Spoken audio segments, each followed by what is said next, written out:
Et on va aujourd'hui parler des design patterns.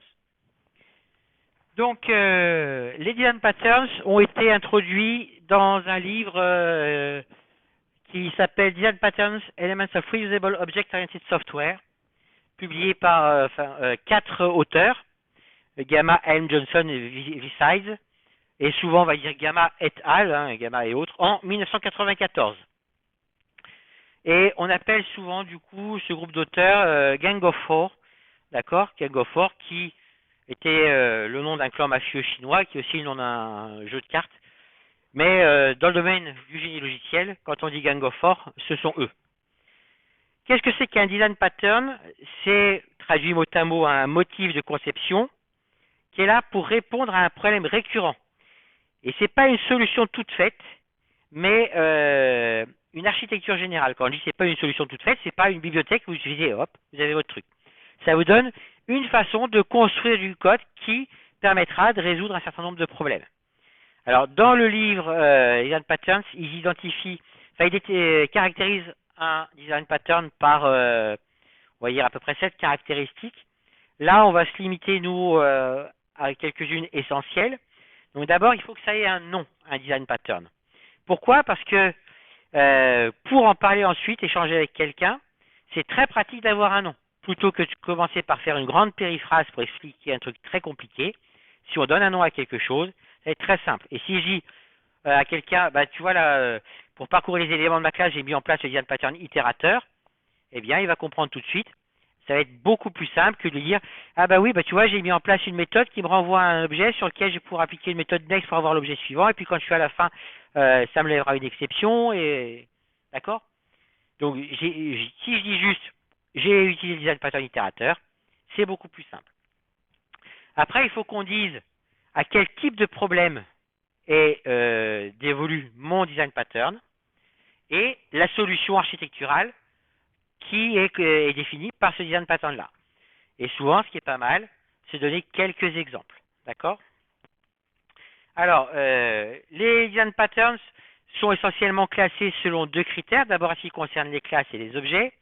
Et après, est-ce que ce sont des design patterns créateurs, donc qui sont là pour créer des objets moyennant certaines caractéristiques que je veux pour la création, structuraux, donc qui concernent l'architecture de mon code, ou comportementaux, et ils sont là pour mettre en place un certain type de comportement.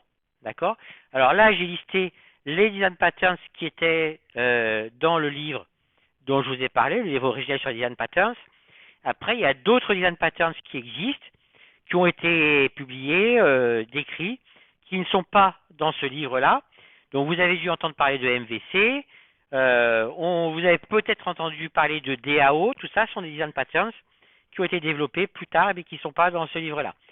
Tu laisses ton téléphone s'il te plaît, merci.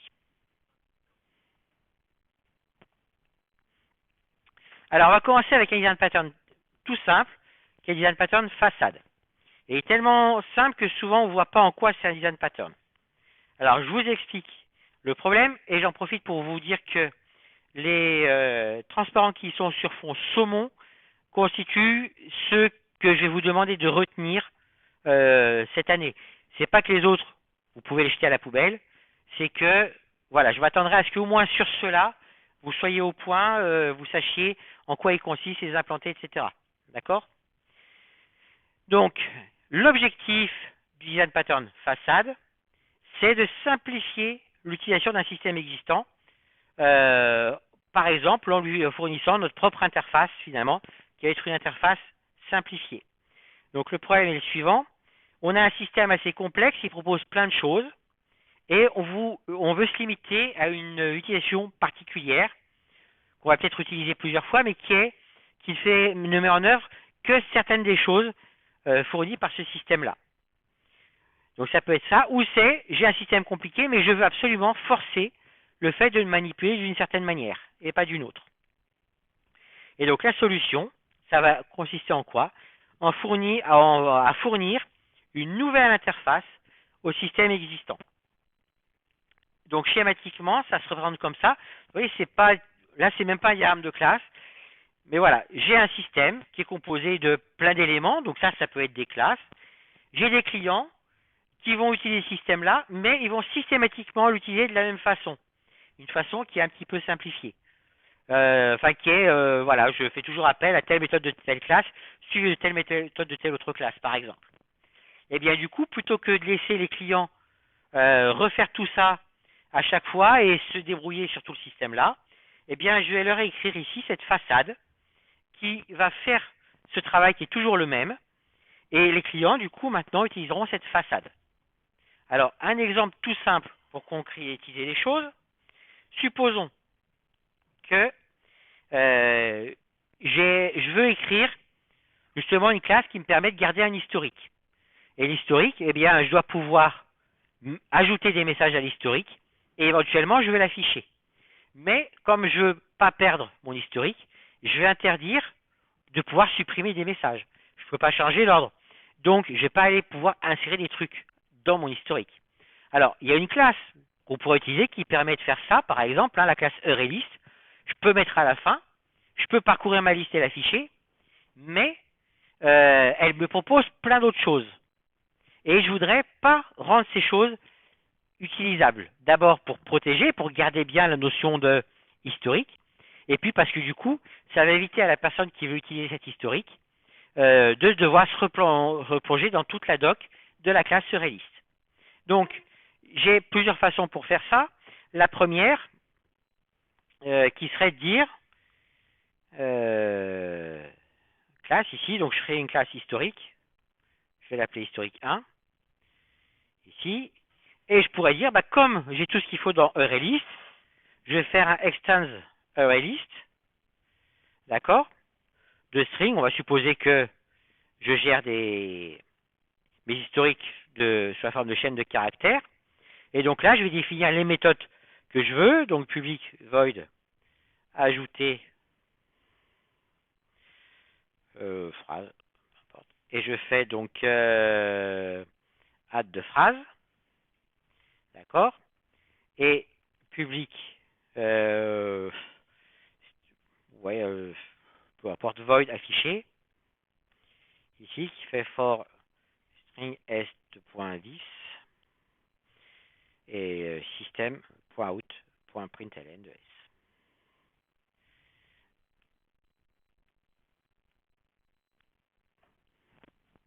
Je vois peut-être que je grossisse un petit peu, non?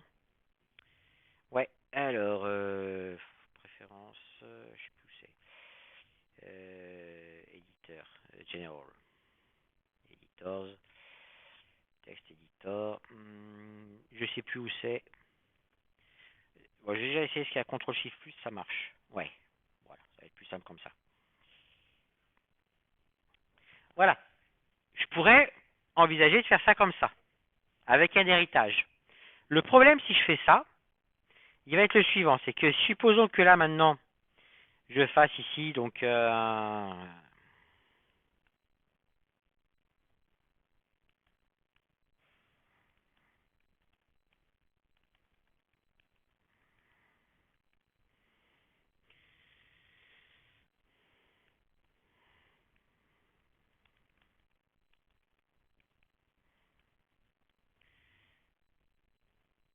et que je génère la Javadoc ici.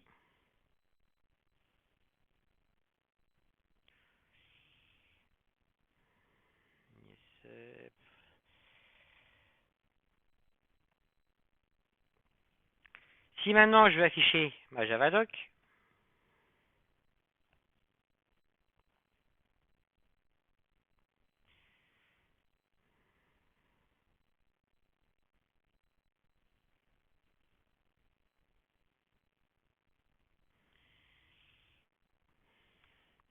quand j'ai ma Javadoc de historique, eh ben, je vois que j'ai ma méthode affichée, j'ai ma méthode ajoutée, mais j'ai mes méthodes add, addall, etc. Donc je retrouve toutes les méthodes de mes superclasses. Donc finalement, quand je veux exploiter ce que je peux faire sur cette classe historique, eh ben, je reste avec quelque chose de compliqué pour s'y retrouver. Je vois plein de choses.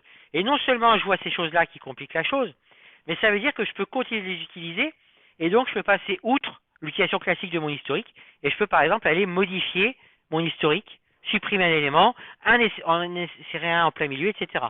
Des choses que je ne voudrais pas pouvoir faire. Donc l'héritage, ce n'est pas une solution adéquate. Donc En général, on va plutôt passer par une composition, c'est-à-dire que je vais faire la chose suivante.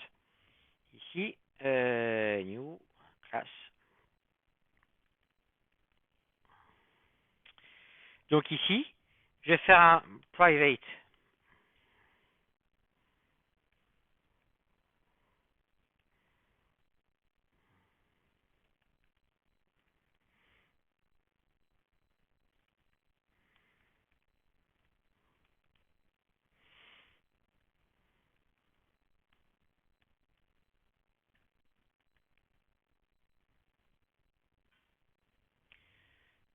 Java.list, hop, voilà.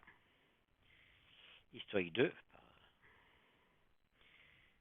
Et donc, je vais écrire ma méthode publique void ajouter.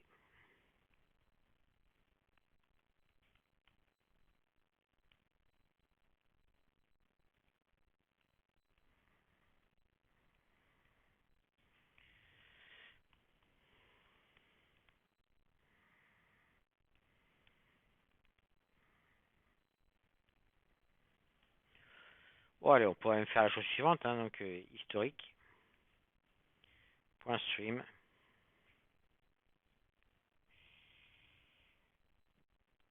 point for each.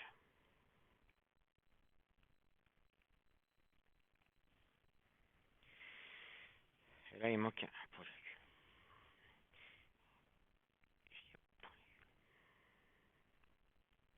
Voilà, et là, c'est pareil, si je vais ma Javadoc, donc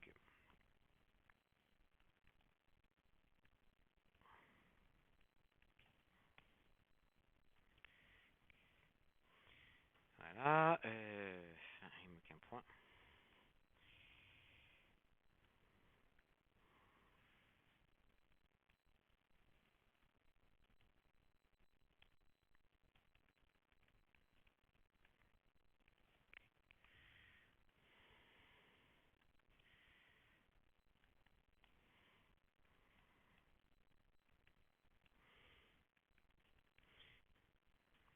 Voilà, après, là, je peux aussi, du coup, avoir...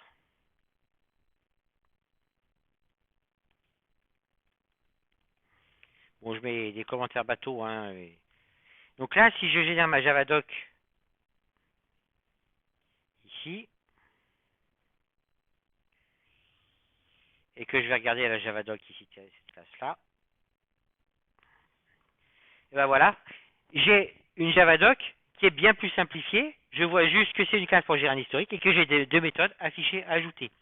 Donc j'ai une utilisation simplifiée, je contrains le type d'utilisation que je peux faire, et ça veut dire que mes utilisateurs, ils sauront que voilà, ils ont quelque chose qui permet de gérer facilement un historique. D'accord? Et puis, en plus, le jour où je me dis, ah bah finalement, vu ce que j'en fais, plutôt qu'une URL peut-être qu'une link list, ce serait mieux. J'ai juste à faire ça. Et comme c'est sur quelque chose qui est interne, c'est totalement transparent. D'accord? Et en plus, j'en profite pour revenir sur ce que je vous avais déjà expliqué quand j'ai présenté les concepts solides. C'est que là, comme j'ai déclaré ma variable historique de type list, le type le plus général possible, le fait que j'essaie de passer à une link list plutôt qu'une array list, ça change juste la construction. J'ai rien du tout dans mon code qui est changé sinon. D'accord? Voilà, donc ça c'est design pattern façade. Il faut savoir que si vous voulez, vous avez un système qui permet plein de choses et vous voulez contraindre l'utilisation ou faciliter l'utilisation, eh bien, vous pouvez mettre en place ce design pattern façade. C'est pas une structure particulière, vous voyez. Là, il se trouve que c'est une façade à quelque chose qui dépend que d'une classe, mais peut-être que c'est une façade pour une API faite de 4-5 classes. Et il faut que je définisse exactement les 2-3 façons que j'ai d'utiliser l'ensemble de ces 4-5 classes. D'accord? Alors ça bloque l'accès aux autres méthodes, ça les masque aussi, donc ça simplifie l'analyse de la classe.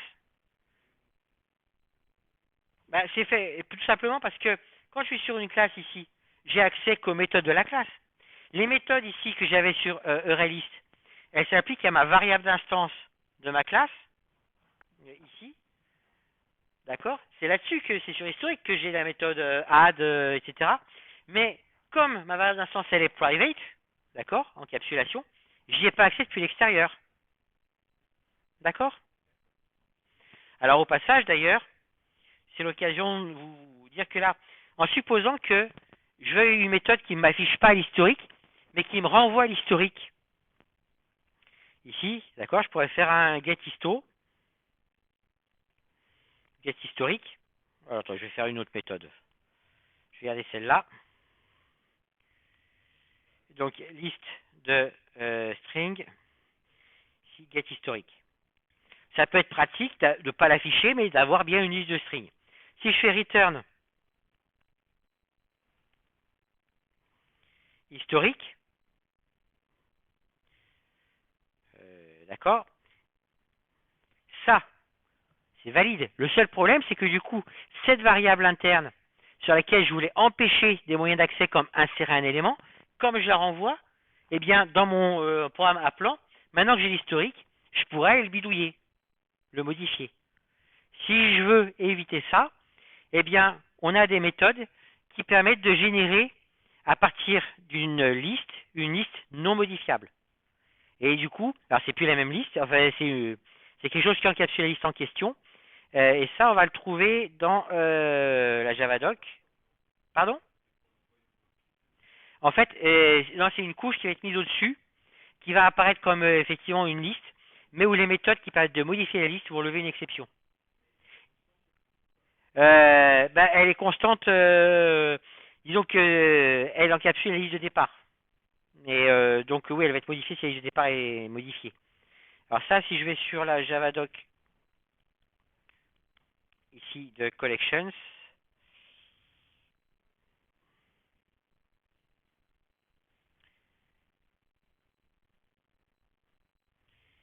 où est ma classe Collections? Elle est là. Ici, vous voyez, j'ai des méthodes unmodifiable machin chose, et j'ai notamment un unmodifiable list ici, qui me renvoie, qui à partir d'une liste, me renvoie une liste. Sauf que cette liste, elle a la structure de liste. Donc les méthodes qui sont en liste, comme add, elles existent. Mais le add me lèvera une exception, plutôt que de réellement faire un add. D'accord? Donc là, si je fais return collections.unmodifiable list de historique, eh bien la liste que j'ai là, vous allez voir que je ne peux pas la modifier. Si je vous mets ici un main et que je fais historique de h égale new historique 2, donc je crée mon historique, je fais h.add de bonjour, h.add de tout le monde, voilà, pardon, c'est pas add, c'est ajouter. Je peux évidemment faire liste de string histo égale h.getHistorique. Après, là, je peux afficher mon historique. Hein. Je peux faire histo.stream for each de system.out de .println. Jusque-là, il n'y a pas de problème. Vous voyez, ça m'écrit bien bonjour, puis tout le monde. Par contre, si maintenant, j'essaye de faire un histo.add de point d'exclamation, et que j'exécute ça, là, j'ai une exception. Unsupported operation exception. D'accord? Je ne peux pas ici appeler la méthode add sur histo, parce que la méthode add ici est redéfinie comme levant une exception. Donc ça me permet facilement de renvoyer l'historique, tout en le rendant malgré tout non modifiable et en protégeant son accès pour que je ne puisse faire que ce qui était défini dans ma classe historique.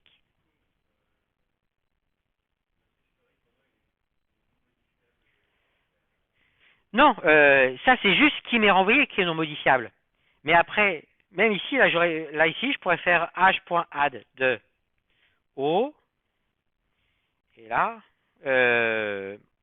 oui, au revoir, pardon.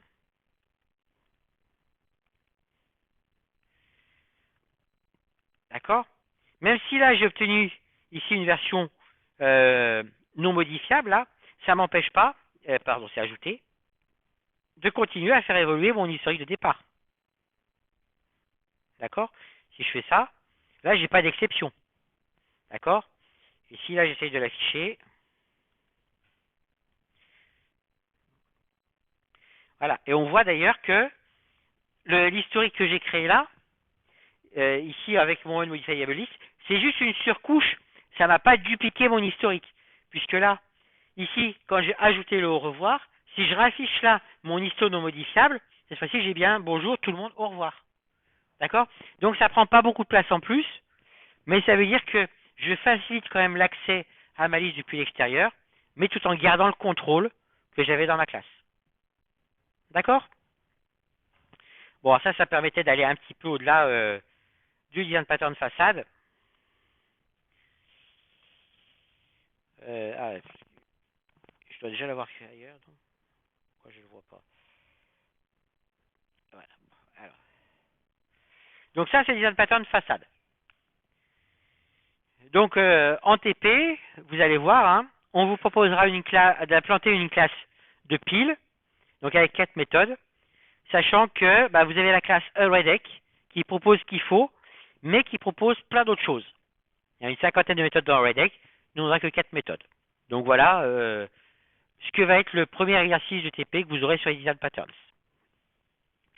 Après, on va parler un petit peu des patterns de création. Alors, le pattern fabrique abstraite, déjà. Ce design pattern-là, il est là pour créer des familles d'objets ou des jeux d'objets pour des clients, pour des cas donnés. C'est-à-dire que quelquefois, eh bien, j'ai besoin de créer, j'ai deux grands noms. Par exemple, je sais pas, moi je veux créer tiens, on va dire, on va prendre un cas concret. Je veux créer des carottes et des choux. Et les carottes et les choux, je peux les créer en bio ou je peux les créer en industriel. Et en général, si j'ai le client du coin qui vient, il voudra que mes carottes et mes choux soient bio. Si c'est l'entreprise agroalimentaire de plus loin qui vient, elle voudra des choux industriels et des carottes industrielles. Donc dans tous les cas, quand on va me demander après de faire une soupe, il me faudra mes carottes et mes choux, plutôt ma potée, il faudra mes carottes et mes choux. Mais si c'est l'habitant du coin, il faudra que ce soit les deux en bio. Si c'est une entreprise agroalimentaire, il faudra que les deux soient industriels. Donc il faut que je synchronise, si vous voulez, ces créations. Soit je crée du chou industriel de la carotte industrielle, soit du chou bio de la carotte bio. D'accord? Et donc, le design pattern fabrique abstraite, il est là pour répondre à ça. Donc, ce qu'on va faire, c'est qu'on va coordonner la création de familles d'objets et les règles d'instanciation, elles, on va les séparer. Et concrètement, ça donne ça. Donc, je reprends l'histoire de mes carottes et de mes choux. Je vais avoir ce que c'est grosso modo qui est une carotte. Et ma carotte, elle existera. Enfin, j'aurai une classe pour faire de la carotte bio, une classe pour faire de la carotte industrielle. Et pour mes choux, c'est pareil. J'aurai la notion de chou, donc ce sera une interface. Et j'aurai une classe pour faire du chou bio, une classe qui est fabriquer un chou industriel. D'accord?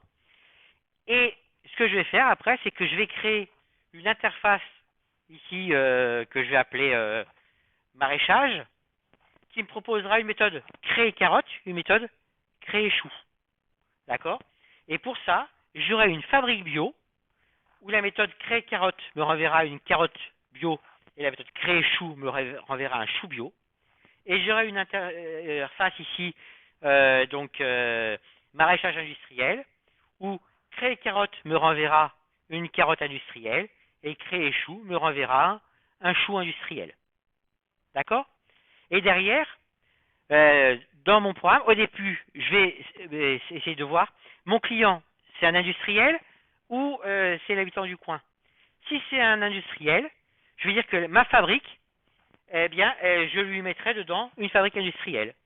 Si c'est l'habitant du coin, dans ma fabrique, j'associerai ma fabrique en disant c'est une fabrique bio.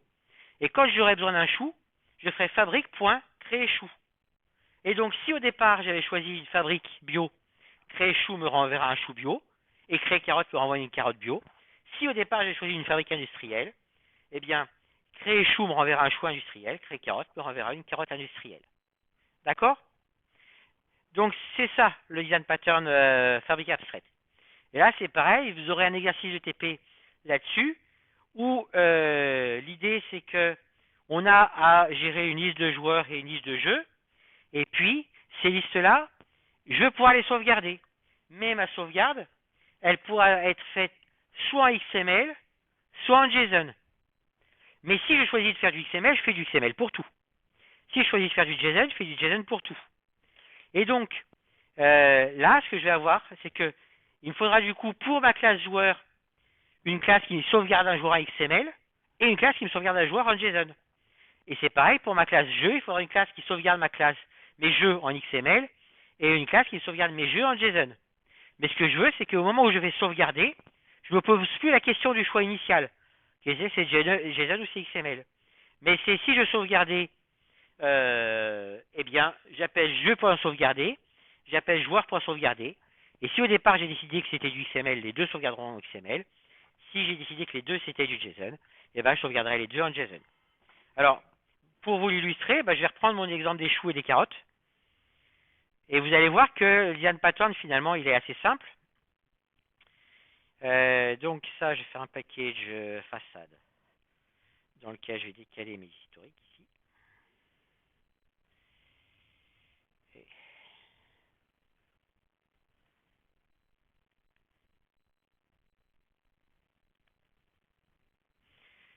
donc, si je veux reprendre ici, non, je commençais plutôt par une interface.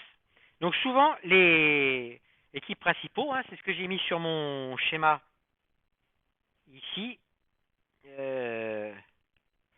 Pardon. Où était-ce?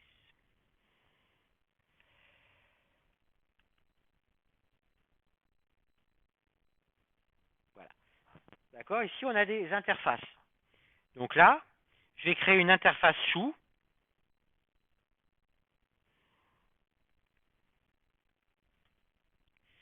D'accord. Et qu'est-ce que je peux faire sur un chou? Je vais faire effeuiller. D'accord. J'ai une méthode effeuiller. Pardon? Oui, après, mais je veux juste avoir un truc qui montre bien que j'ai pas les mêmes choses sur les choux et les carottes. Mais je pourrais faire plein de choux et je pourrais même faire une interface légumes dont les choux et carottes. Hein. Voilà. Donc je vais dire sur un chou, je vais pouvoir l'effeuiller.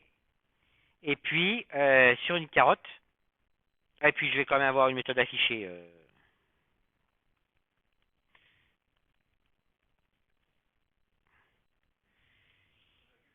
Ah ouais. Hop. Voilà. Et je vais créer donc une interface. New interface ici, carotte.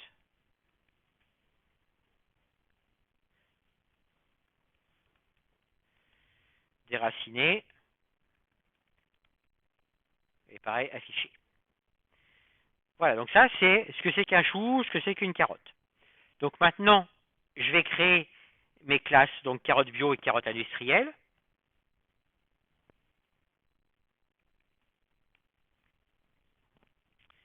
Donc ça doit implanter carotte. D'accord. Donc déraciner.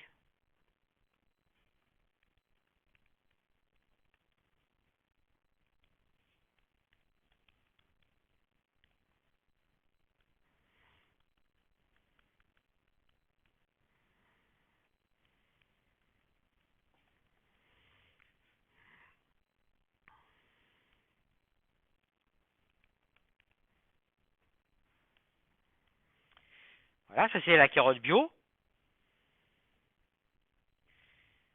Je vais créer ma carotte industrielle. Donc déraciner, on déracine au tracteur. Oh non, je vois, à la dynamite. carottes industrielles. Voilà, donc là on voit bien que j'ai mes deux classes carottes bio, carottes industrielles, qui sont des carottes et donc qui proposent des racinés affichés. C'est pareil, après pour mes choux, je vais créer un chou. Pardon, c'est pas c'est celle-là. Je vais créer un chou bio qui implante du coup chou. Donc du coup, j'ai pas ça. Ça c'est chou bio. Et là, il me manque effeuillé.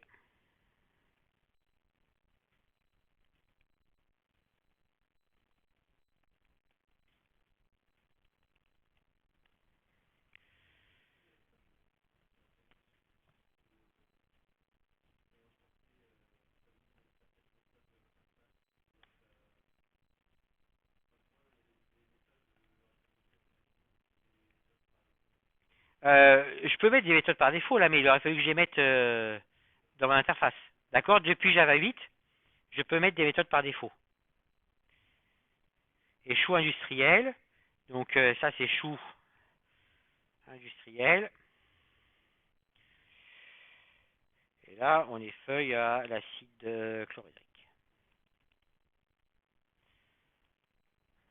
Chlorhydrique.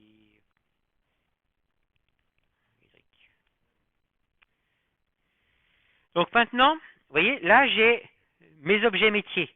Donc mes choux, mes carottes avec leurs deux déclinaisons. Et puis maintenant, je vais dire ce que c'est qu'un maraîcher. Donc new interface. Donc un maraîcher, c'est quelqu'un qui peut créer des carottes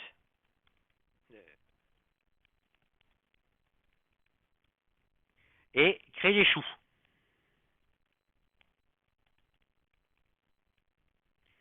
D'accord? Et maintenant, je vais pouvoir dire ce que c'est qu'un maraîcher bio.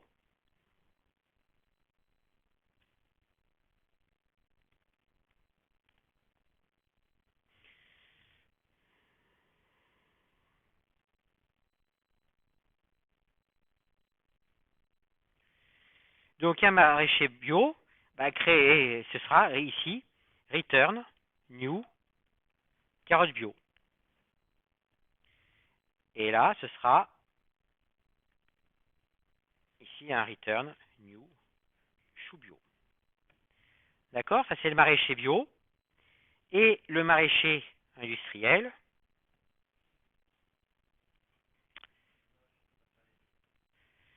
là, je considère que non, justement. C'est ça le but d'Ian Pattern Fabric Abstract, c'est vraiment je fais que du bio ou que de l'industriel. C'est pour synchroniser la création de familles d'objets. D'accord? Et donc, mon maraîcher industriel,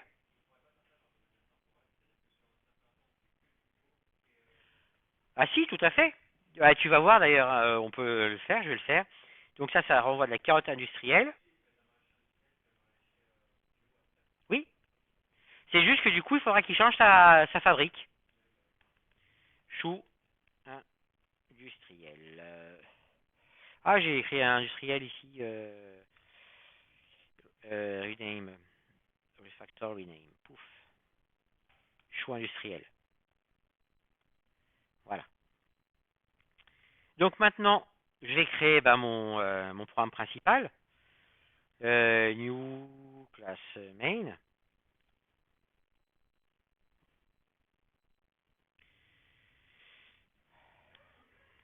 Donc ici, je peux faire, bon, on se lance dans l'industriel. Donc ici, je fais fabrique, maraîcher égale new maraîcher 1 du et j'ai pareil industriel. Je vais changer ça tout de suite ici.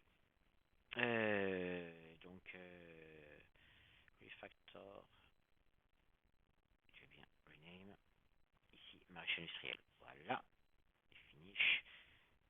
Et donc, producteur égal. Hop, voilà. Donc ça peut être fait éventuellement à partir d'un fichier de configuration ou autre. J'ai créé mon maraîcher. Mais ce que j'ai créé, c'est un maraîcher. Maintenant, dans mon programme, moi, je vais manipuler mon maraîcher. Finalement, est-ce qu'il est bio, est-ce qu'il est industriel? C'est plus mon problème. Donc, non, mais là, il se trouve que je le sais parce que c'est écrit là. Mais dans le reste de mon programme, c'est plus un problème. Ça, tu vois, ça pourrait être créé à partir de ce que j'ai dans un fichier de configuration. Et là, je fais carotte C égale producteur point créer carotte et chou. Alors, chou ch égale producteur point créer chou. Et là, si je les affiche,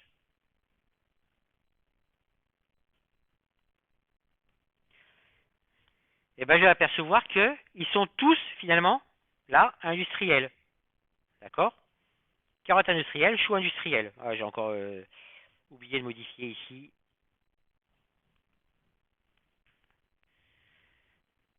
Après, si maintenant je décide, je vais juste faire producteur égale new maraîcher bio, CA égale producteur. Pourquoi ah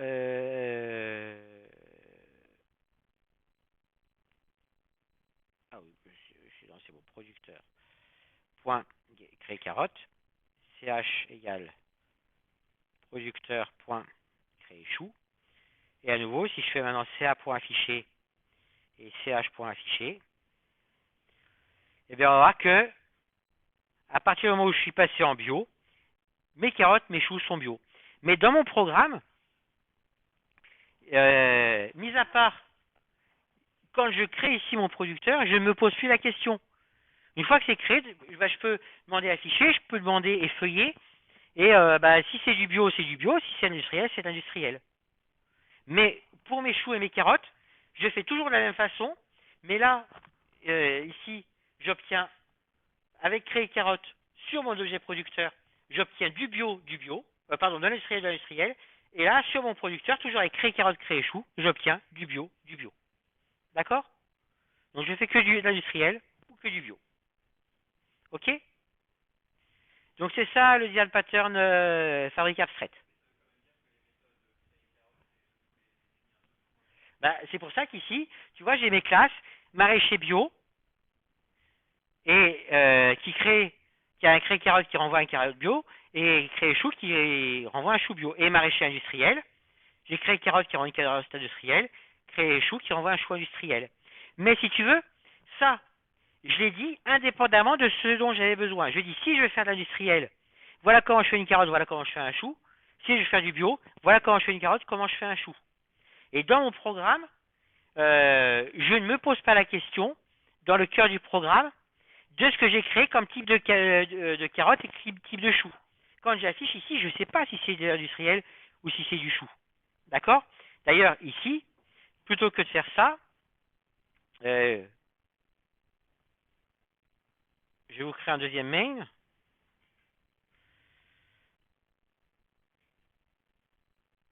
Je rêve ou une alarme qui sonne. Et on n'entend pas ici.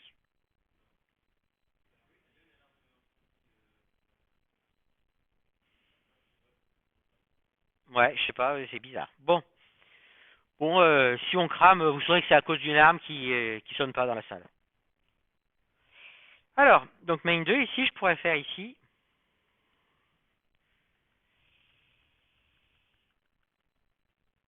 Ici, maraîcher producteur égale créer producteur. Et là, private maraîcher créer producteur.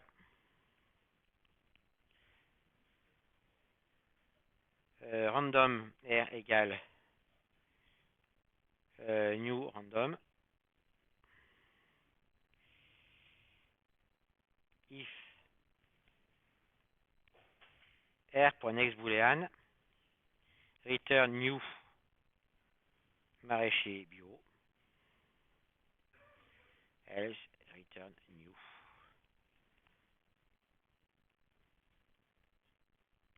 maraîcher industriel. Alors, pourquoi il n'est pas content? Ah, j'ai pas mis statique, pas mis statique. Donc là, typiquement, on voit bien que mon programme ici, c'est pas ce qui a été créé.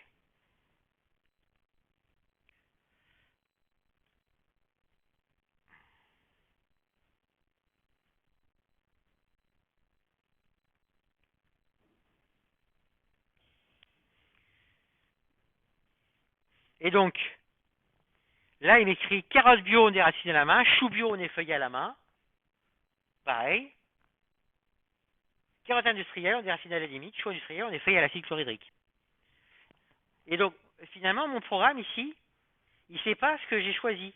Peu importe si ça a été fait avant, par un fichier de configuration, par une autre classe, par un tirage aléatoire, par une analyse de l'état du système, par un texte de loi, peu importe. Mais mon programme, lui, il fonctionne dans tous les cas. D'accord? Et j'ai que du bio, que de l'industriel. Tu veux que je répète, c'est ça? Je dis là, finalement, ici, ce que j'ai créé, c'est pas le souci de mon programme.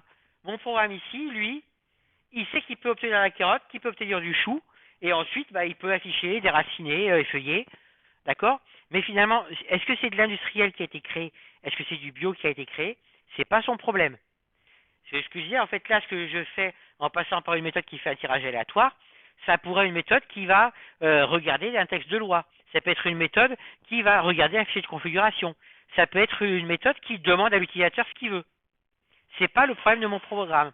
L'instanciation, elle est distincte du programme. Mon programme ne s'occupe pas de l'instanciation. Donc, je peux avoir un truc très compliqué qui me détermine quand je fais du bio, quand je fais de l'industriel. Mon programme, lui, c'est pas son souci. L'essentiel, c'est qu'il puisse avoir de la carotte et du chou, mais que mes carottes, elles sont tout, enfin mes légumes, ils sont tout en bio ou ils sont tout en industriel. D'accord? Voilà le design pattern façade.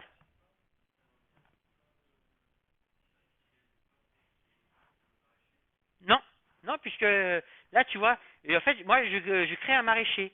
Mais maraîcher, c'est une interface dont hérite maraîcher bio et maraîcher industriel. Donc, ça peut être un maraîcher bio, ça peut être un maraîcher industriel. Et là, ouais, là, je tire au hasard. D'accord? Donc, c'est pour ça que ici, là, j'ai de l'industriel. Si je le relance, bah là, j'ai du bio. D'accord? Mais on voit bien que, en tout cas, j'ai que du bio. Là, je le relance, j'ai que du bio. Là, j'ai que du bio. Là, j'ai que d'industriel. D'accord? Donc, j'ai synchronisé ce que je crée comme chou et ce que je crée comme carotte. D'accord?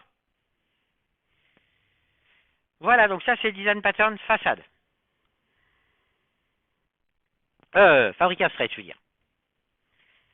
Après, on a le design pattern constructeur. Lui, c'est quoi? C'est séparer la construction d'un objet complexe de sa représentation de façon à ce que le même processus de construction puisse créer différentes représentations. Alors, celui-là, donc est-ce que, voilà, sur le principe, ici, je suis en train de me poser une question, j'enregistre bien. Oui, j'enregistre bien. Donc, j'ai un objet, et cet objet-là, je dois pouvoir en faire des choses. Donc, ça pourrait être, pourquoi pas, je dois pouvoir en faire un fichier texte, je dois pouvoir en faire un fichier, une page web, ce genre de choses. Et quoi qu'il en soit, l'algorithme de construction, il est le même. C'est juste que si je fais un fichier texte, pour aller à la ligne, il faut que je fasse des returns. D'accord? Alors que si je suis en HTML, si je veux aller à la ligne, par exemple, je vais mettre un br slash. Donc, mon algorithme de construction, finalement, c'est le même, mais j'ai certaines phases ici qui dépendent de ce que je veux faire. Donc, ce que je vais faire, c'est que je vais ici pouvoir écrire une méthode ici qui me décrit l'algorithme avec certains traitements qui sont génériques et d'autres qui sont particuliers ici à tel ou tel type de sortie que je vais obtenir. Et tout ça ensuite, eh bien, je vais le paramétrer en définissant une interface qui donne tout ce dont j'ai besoin. C'est juste une interface, c'est juste une déclaration. Et après, ben, je vais avoir ici des classes qui implémentent cette interface-là. Donc là, ce sera par exemple un constructeur texte, là un constructeur HTML. Attention, cette flèche, c'est une petite erreur, c'est pas une flèche d'héritage, c'est une flèche d'association plutôt. D'accord? C'est-à-dire que mon composant ici, il est associé à un constructeur.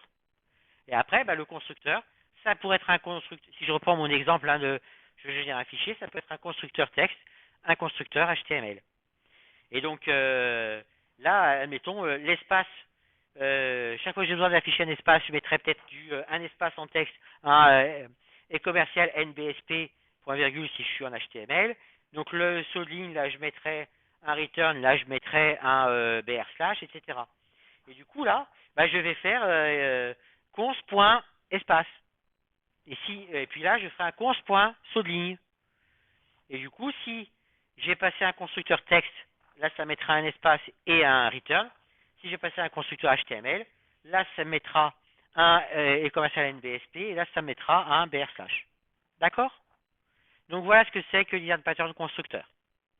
Alors celui-là, voilà, sachez qu'il existe, que ça marche quand on a vraiment plusieurs sorties à faire à partir de quelque chose et que ça respecte le même algorithme. C'est pas un design pattern qu'on utilise tous les jours.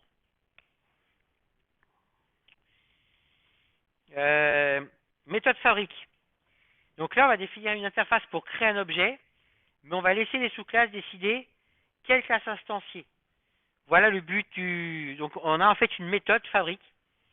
C'est la méthode qui va fabriquer des objets. Alors ça, les méthodes fabrique, on les trouve de plus en plus quelquefois. Ça permet justement de masquer un petit peu la représentation et de pouvoir changer du jour au lendemain ce qui est le type d'objet qui est fabriqué sans que les clients en aient conscience. C'est-à-dire que pour faire quelque chose, j'utilise jusqu'à présent un objet A, enfin une classe A, et puis peut-être que je me dis, oh, ma classe A, elle est mal foutue, je vais peut-être passer une classe B. Mais du coup, les classes qui utilisaient mon système sont obligées de se changer. Pour eux, partout où elles faisaient un new A, maintenant il faut qu'elles fassent un new B. D'accord?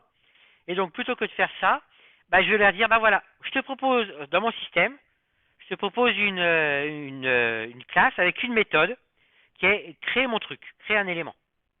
Et moi, au départ, quand je fais mon système, ben, créer un élément, ça fait juste un new A.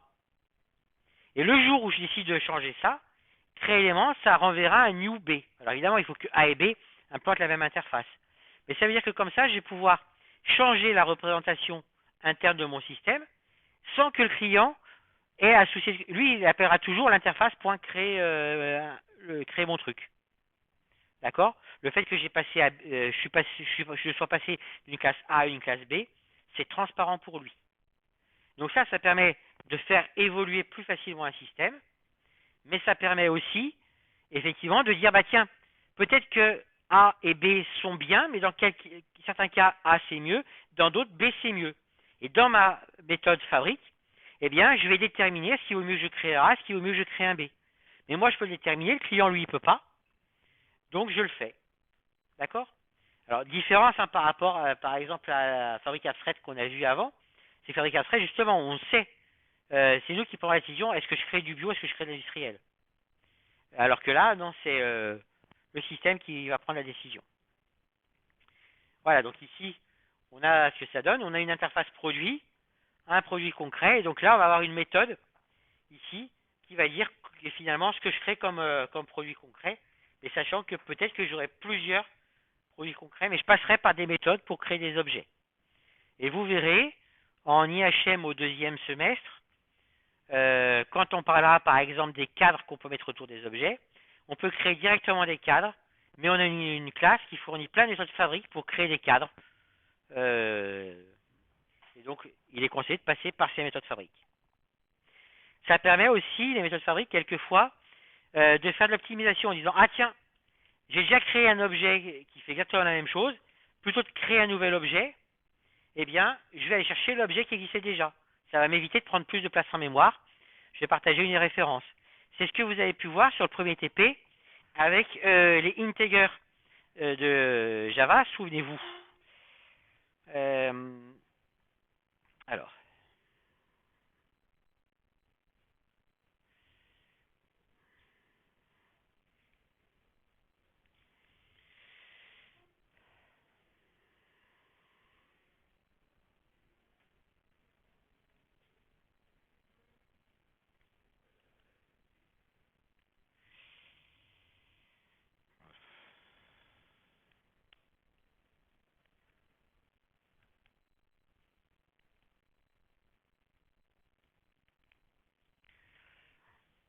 voilà.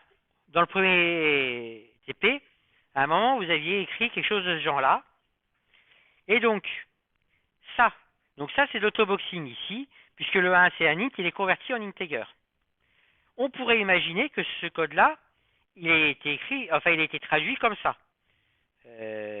Traduction V1. Faire en fait A égale new integer de 1, B égale new integer de 1. Et vous voyez, il me le barre d'ailleurs. C'est bien parce que ça n'a pas été fait, ça c'est déconseillé, ça n'a pas été fait comme ça. Pourquoi? Parce que si je fais ça, eh ben, je vais créer un objet ici, je vais créer un autre objet ici. D'accord? Or, les objets de type integer, ils sont immuables. Je ne peux pas changer leur valeur. Donc, je pourrais très bien utiliser la même référence, puisque je ne peux pas les modifier. Et du coup, je gagnerais beaucoup de place en mémoire. Et donc, le choix qu'a fait Java, c'est de dire, eh ben, effectivement, pour les entiers petits, relativement petits, qui ont des chances d'être utilisés assez fréquemment, eh bien, je vais garder des valeurs en cache. Donc, j'ai déjà des instances qui existent pour 1, 2, 3 jusqu'à 127, je crois. Et du coup, pour ces valeurs-là, je vais utiliser ces valeurs-là. Et pas construire de nouvelles instances. Pour les objets au-delà, je construis de nouvelles instances. Mais ça, bah, je ne pouvais pas l'implanter avec ça. Il faut que je passe par une méthode qui fait ce choix-là. Et cette méthode, c'est valueOf. Donc en fait, le code qui est réellement généré, c'est A égale integer.valueOf de 1 et B égale integer.valueOf de 1. Et la méthode valueOf, qu'est-ce qu'elle fait? Eh bien tout simplement, elle regarde si le paramètre ici, il est dans l'intervalle des variables en cache et pour lequel il y a une référence créée une fois pour toutes. Si c'est le cas, il renvoie cette référence. Sinon, il fait un new. Donc ça, c'est typiquement une méthode fabrique. D'accord? Et d'ailleurs, on va le voir. Hein, là, si là, je fais maintenant un system.out.println de A égale B. Et si je fais la même chose avec A égale 5432 et B égale 5432, et je fais un system.out.println de A égale B. Dans le premier cas ici, valueOf a fait le choix de renvoyer la même instance, enfin une référence à la même instance. Dans le deuxième cas ici, bah, il a créé des instances à chaque fois. Donc j'ai bien true, puis false. D'accord? Donc là, on voit bien, c'est un exemple de mise en place du design pattern méthode fabrique. Mais ça, si je ne vais pas titiller là sur le égal, c'est transparent aux yeux de l'utilisateur. D'accord?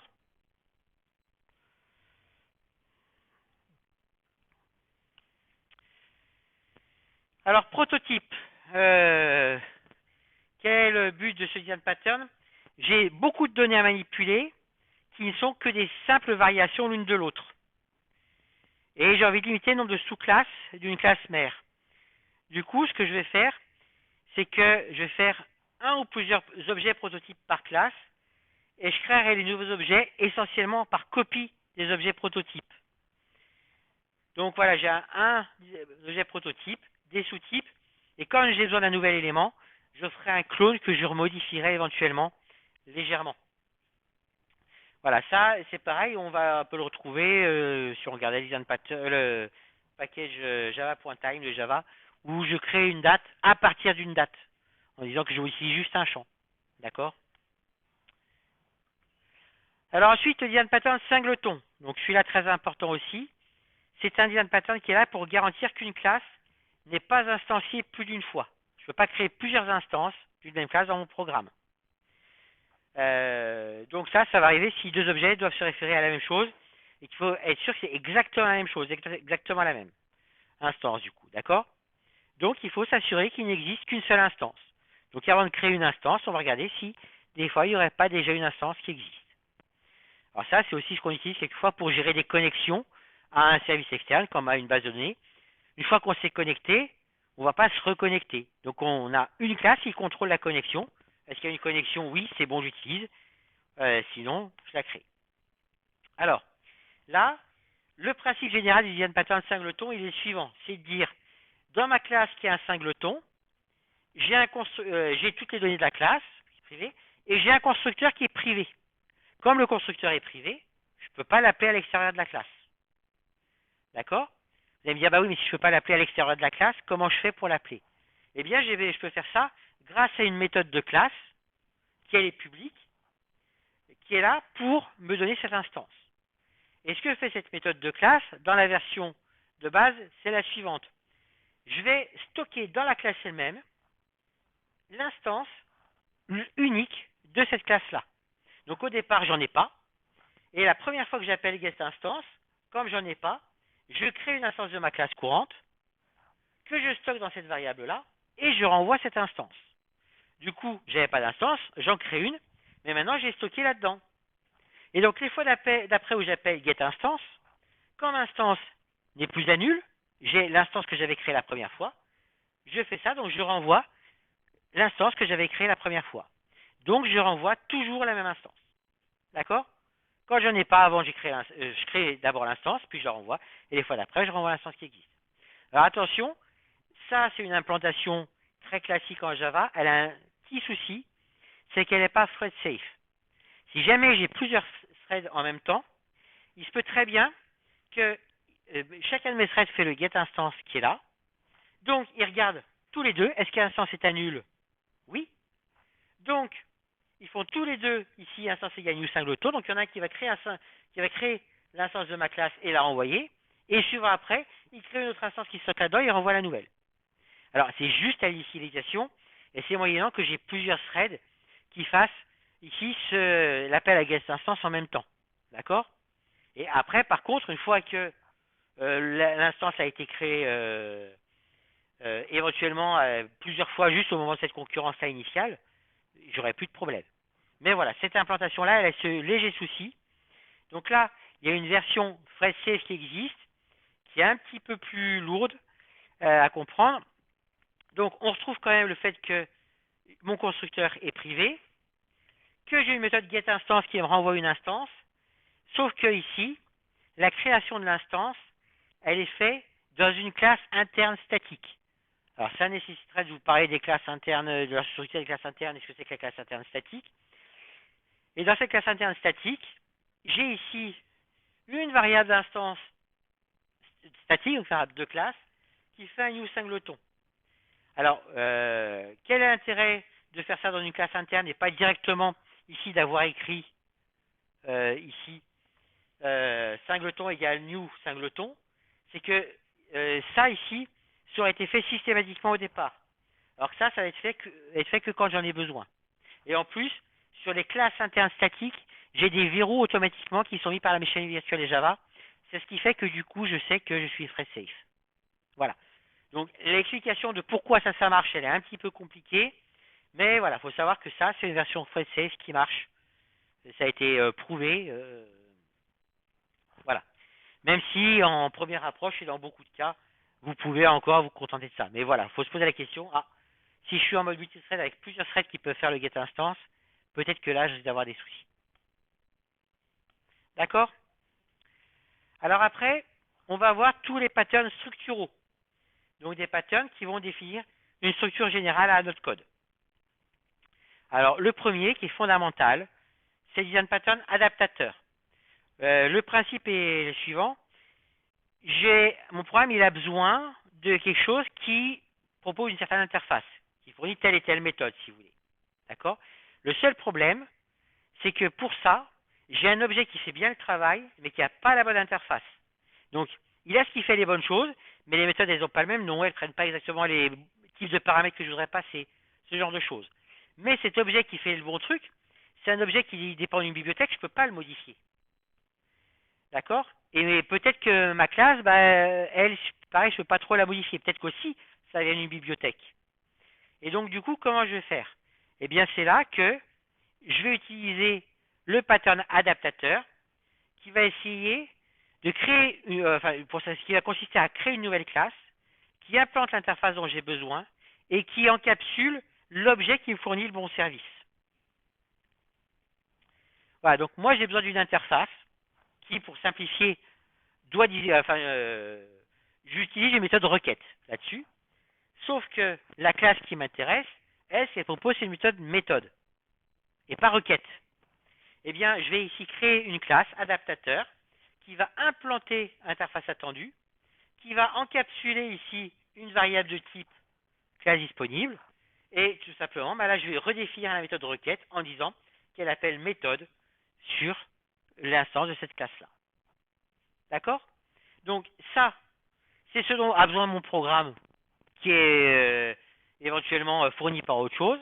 Ça, c'est ce qui m'est fourni par un autre système. Eh bien, moi, je peux faire le lien entre ces deux choses-là. D'accord? Et ce design pattern adaptateur, eh ben, il est très très utilisé. Et c'est pareil, vous le verrez en IHM, on n'arrête pas de l'utiliser. Donc, un exemple concret pour voir ce que vous allez faire en TP. On a une classe horloge qui propose de signaler les changements d'heure. Et j'ai plusieurs classes pour afficher une heure. Et mon but maintenant, c'est sans modifier la classe horloge, qui est ce qui signale les changements d'heure. Donc en quelque sorte, ça, si vous voulez, c'est ça. Elle doit en transmettre à des changements d'heure à un truc qui accepte, qui définit une méthode nouvelle heure, par exemple, ou changement d'heure, sans modifier mes classes disponibles ici, qui sont mes différentes vues pour représenter une horloge, la représenter avec un cadran, avec un texte ou autre. Eh bien, arriver à faire fonctionner l'ensemble, c'est-à-dire que ma classe horloge, elle puisse prévenir mes différents affichages. D'accord? Donc ça, c'est le design pattern adaptateur. Alors, design pattern adaptateur, on peut en faire une version aussi très simple ici.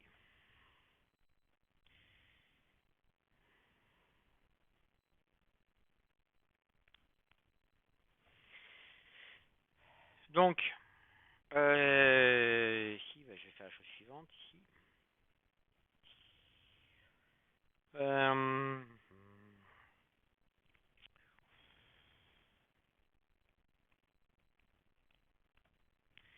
bon, je sais pas, je vais vous faire un petit peu de swing, mais ça va pas aller très loin.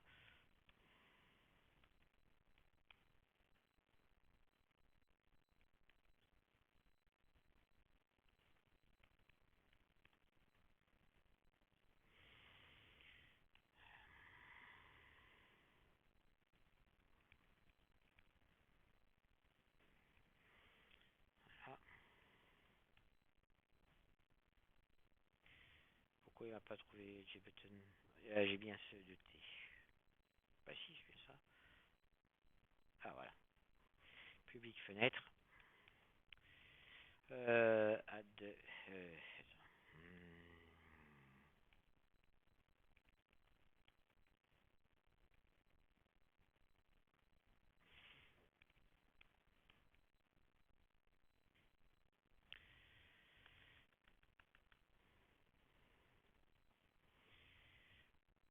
Donc là, vous vous occupez pas d'entrer dans les détails de ce que je fais.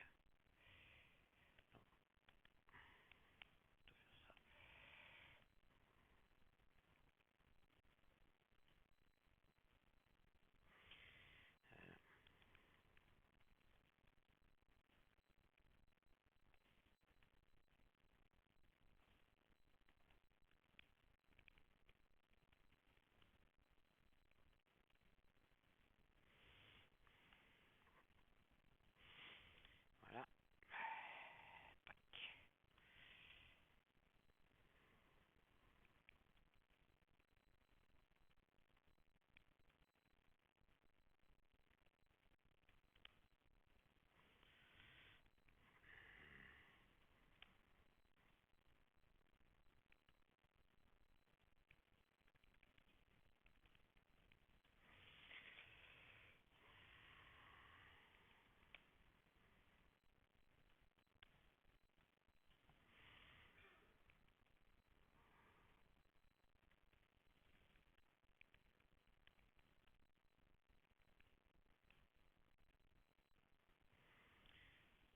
For invoke later, j'ai dit.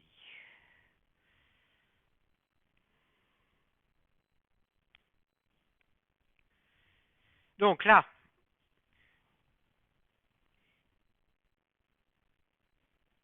voilà. Je ferai une fenêtre et je voudrais que quand je clique sur OK, ça m'affiche ici bonjour. D'accord? Le problème, c'est que la zone d'affichage, ici, c'est quelque chose de type JLabel. JLabel, c'est une classe qui est une méthode setText. D'accord? Bouton, ça, c'est quelque chose qui peut appeler une méthode, mais il faut que cette méthode, elle s'appelle, qui peut appeler une méthode quand je clique sur le bouton, mais ça doit absolument s'appeler ActionPerformed, la méthode. Et en plus, c'est l'ActionPerformed ici, c'est une méthode qui doit prendre un ActionEvent, alors que le setText, il prend un string. Donc on voit bien que j'ai pas les bonnes méthodes. Le JButton, il voudrait une méthode ActionPerformed qui prend ActionEvent, et ce que j'ai, moi, c'est étiquette, qui a un JLabel, qui a une méthode setText qui prend un string. Et bien, pour faire ça, je vais écrire un adaptateur ici. Donc, private class adaptateur. Donc, ça, comme mon JButton, il attend un objet avec une méthode ActionPerform, en fait, ce qu'il attend, c'est un ActionListener. Donc, il faut que je dise qu'ici, j'implante ActionListener. Et il faut que je définisse la méthode ActionPerformed.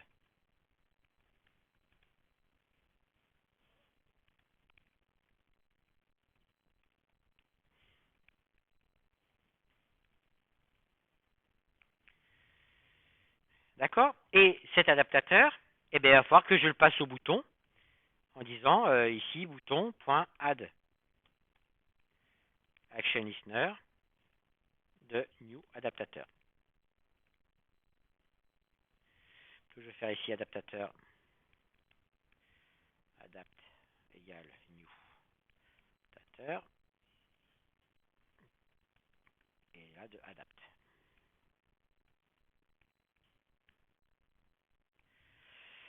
Donc là, la méthode add action listener de bouton, elle prenait un action listener. Maintenant, c'est le cas puisque ma classe adaptateur, elle prend action listener. Mais là, ici, il faut que je fasse en fait donc un cible.setText de salut. Puisque je veux que c'est ce qui se passe quand j'appuie sur le bouton. D'accord? Donc cible, bah, il faut que ce soit une variable ici de l'instance de mon adaptateur, donc private. Donc c'est un JLabel cible. Et puis il va falloir que à la construction, j'initialise mon adaptateur avec la cible, donc public adaptateur JLabel la cible en faisant cible égale la cible. Et du coup, mon adaptateur ici, il faut que je crée en lui passant l'étiquette. D'accord? Et maintenant, quand j'exécute mon programme, si je clique sur OK, il m'affiche salut. Et donc, vous voyez que là, avec cette classe adaptateur, j'ai fait le lien entre le bouton, qui avait besoin d'un action listener, l'étiquette, qui est notre setText, et pour autant, je n'ai pas touché à la classe bouton, je n'ai pas touché à la classe étiquette, enfin la classe JLabel. D'accord? Donc voilà un exemple classique d'utilisation d'adaptateur. J'ai deux classes, l'une elle a besoin d'un truc, l'autre elle fournit à peu près ce qu'il faudrait, mais pas avec le bon format, le bon type. Eh bien, je crée ici cette classe, ici, adaptateur, donc qui encapsule l'objet qui fournit le bon service, mais avec une enveloppe autour qui est ce dont a besoin ma classe qui utilise. D'accord?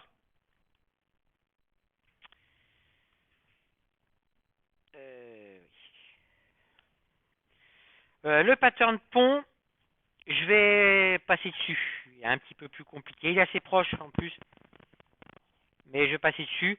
Alors, quand je dis je passe dessus, ça veut dire qu'après, si vous avez des questions, vous pouvez toujours me remettre des messages. On peut en discuter. Je peux revenir dessus sur un prochain cours.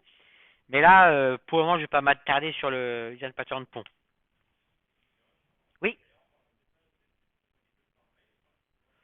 Les deux. Après, Discord, je vais pas forcément le voir tout de suite.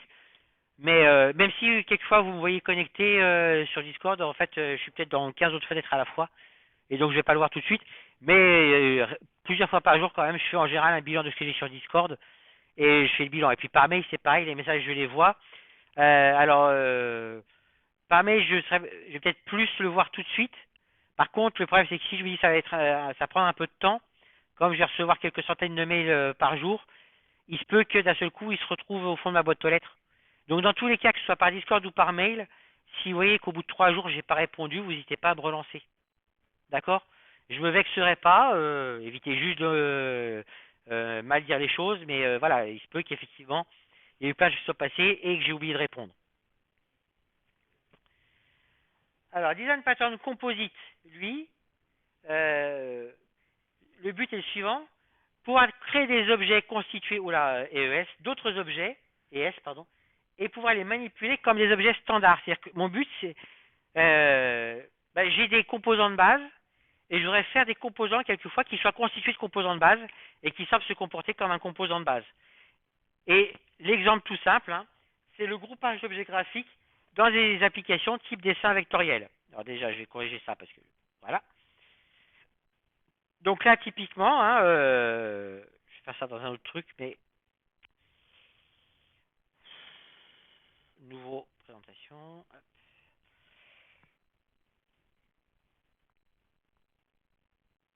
Si je voulais, non plus. Faut que je suis du côté. Voilà. Donc là, vous voyez, bon bah, je dessine un rectangle, je dessine un cercle. Bon, quand j'ai mon rectangle, je peux changer sa couleur de trait. Je peux changer la couleur de fond, etc. Je peux faire ça sur tous mes objets. Et des fois, admettons que voilà, je veux créer un superbe visage qui illustre à peu près mes fonctionnalités, enfin mon niveau de dessin. Pardon.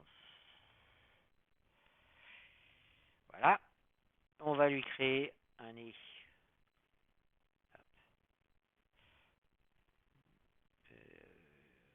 C'est un bonnet.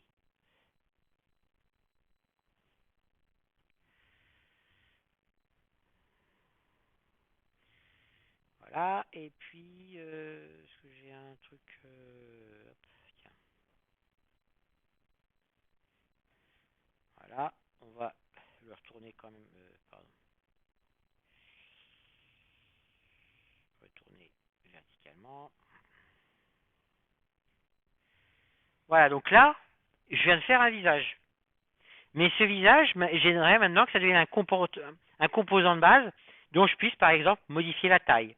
Bon, bah ça, vous savez très bien qu'on peut faire ça, grouper. Et maintenant, bah, ça, c'est un composant que je peux déplacer, que je peux copier. D'accord? Je peux modifier sa taille. Ça se comporte comme un composant de base. D'accord? Eh bien, ce qu'il y a derrière tout ça, c'est le design pattern composite. Ce composant-là se comporte comme un composant, mais il est composé de sous-composants. D'accord? Et donc, fonction. L'idée va être la suivante. Pour mes composants, je vais dire qu'ils disposent d'un certain nombre d'opérations. Alors là, je symbolise avec une seule opération, mais imaginons il y a plusieurs. Hein, c'est déplacer, c'est changer la taille, c'est changer l'épaisseur des traits, etc. Donc ça, j'ai sur tous mes composants. Et parmi ces composants-là, je vais avoir des composants feuilles. Ce sont mes composants initiaux de base. Donc un cercle, un triangle, un carré, etc. Et puis, je vais avoir un sous-type de cette interface composant qui est composite, qui va me proposer d'ajouter un composant, de supprimer un composant, éventuellement de récupérer le énième composant, et puis ça va me redéfinir ici toutes les opérations. Et ce composite, il sera constitué ici de plusieurs composants, ici, qui seront les fils qui le constituent. Et plus ou moins, ici, bah, faire l'opération F, ce sera pour tous les F fils, faire F.opération. Mais du coup, maintenant, ça, comme ça implante l'interface composant ici, eh bien c'est manipulable comme un autre composant. Et du coup, je peux aussi l'intégrer après dans un autre composite. D'accord? C'est-à-dire que là, maintenant que j'ai fait une tête, ici je pourrais très bien dire, bah, cette tête, hop, je vais la réduire ici. Voilà, je vais lui associer un corps. Hop, voilà, avec... j'ai des flèches, ils sont où les traits maintenant? Pourquoi j'ai des...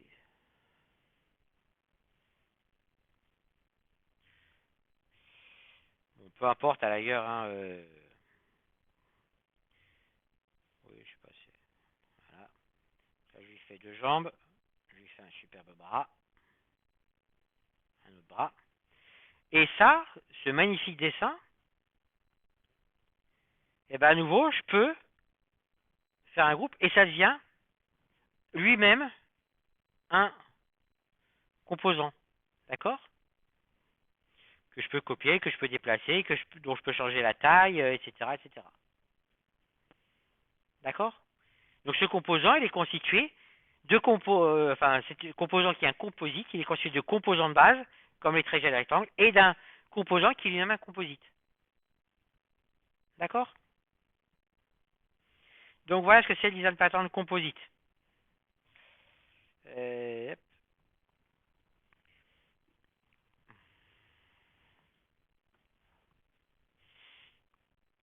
Et donc là, c'est pareil, vous aurez une petite application avec différents cercles, et on souhaite pouvoir appliquer des traitements à plusieurs cercles qui font partie d'un même groupe. Donc il va falloir pouvoir créer les groupes et puis faire l'application. Le traitement sur sur tout un groupe. Autre pattern assez important, le pattern décorateur. Donc dit comme ça, associer dynamiquement des responsabilités supplémentaires à un objet, on ne voit pas trop ce que ça veut dire. Mais voilà le problème, on a un objet qui possède toutes les fonctions de base recherchées, mais on voudrait pouvoir rajouter dynamiquement des fonctionnalités supplémentaires. Enrichir à la volée cet objet-là, et essentiellement avec des pré-traitements et des post-traitements. Je voudrais dire, bah, tiens, avant de faire telle chose, je voudrais pouvoir faire telle chose. Mais que ça continue de se comporter comme un composant que je puisse manipuler. D'accord?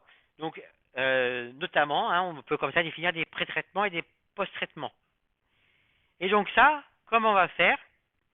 Eh bien, on va faire la chose suivante. Imaginons que moi, j'avais besoin d'un composant qui me fournisse une opération. D'accord? Donc, dans mon système, partout, je vais mon composant .opération. Et puis, bah, cet objet, je voudrais pouvoir l'enrichir en rajoutant des pré-traitements et des post-traitements. Eh bien, ce que je vais faire, c'est que je vais extraire une interface ici, par rapport à ce composant-là, qui va avoir une opération de même nom. Et ensuite, eh bien, je vais créer une sous-classe ici. Par exemple, si je veux faire un pré-traitement, cette sous-classe-là, elle redéfinira opération en faisant, je fais d'abord le pré-traitement, puis j'appelle l'opération du composant, parce qu'en fait, ici, votre décorateur, il sera composé de votre objet de base. Et maintenant, dans notre logiciel, ce qu'on va manipuler, c'est plus que ça. On ne parlera plus jamais de ça, sauf à la création.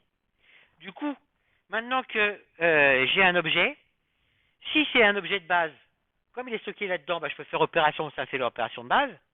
Si en fait j'ai mis un pré-traitement sur un objet de base, quand je vais appeler l'opération, ça va me faire le pré-traitement, puis le traitement sur l'objet de base. Et comme cet objet de décoré, et par ce pré-traitement, il apparaît comme un composant, je peux à nouveau lui rajouter un nouveau pré-traitement. D'accord? Et je peux avoir comme ça un pré-traitement, un objet de base. Et je peux aussi définir comme ça des post-traitements. C'est juste que du coup, ce qui va changer ici, c'est que je vais faire d'abord l'opération sur l'objet, puis le post-traitement. D'accord? Et donc comme ça, mon objet initial, je peux lui rajouter des choses à la volée. Et ça ne changera pas le fonctionnement de mon programme. C'est juste que maintenant, chaque fois que je ferai opération, bah, tout ce que j'ai rajouté dans les pré-traitements ou les post-traitements, ce sera fait avant ou après, suivant le cas. D'accord? Et donc là, c'est pareil. Vous aurez un petit exercice à faire ici où on a un document et quand on va vouloir l'afficher, eh bien, on pourra rajouter un post-traitement qui va afficher, je sais pas, un numéro de page. On pourra ajouter un pré-traitement qui va afficher un titre, et ce genre de choses. Oui, mais qui va être sur 3 séances. D'accord? Vous allez avoir une séance la semaine prochaine, une autre séance la semaine d'après. Après, il y aura une petite pause et on fera une troisième séance de TP la semaine encore après dessus. D'accord? A priori, je pense, oui, je vais le changer. Je vais vous faire un QCM à chaque fois sur les exercices de la séance en question. D'accord? Donc, pattern décorateur. Pareil, je peux vous montrer un exemple très simple.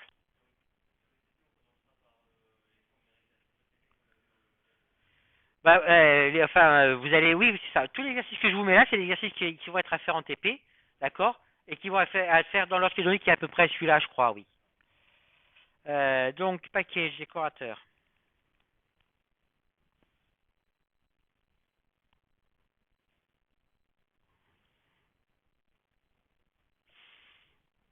Donc, imaginons que notre classe de base,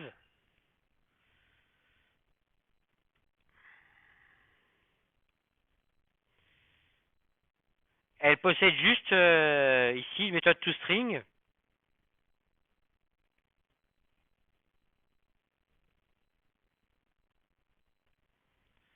qui affiche document. D'accord? Quel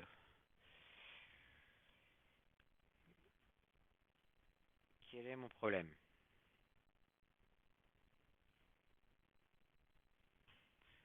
String. Ben oui. Ah, j'ai pas fait de return. Autant pour moi. Puis, donc je vais appeler la fiche plutôt.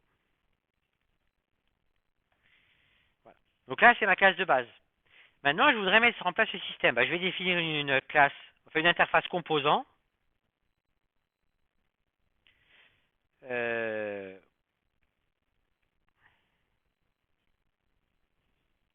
voilà, avec une méthode ici, donc affiche.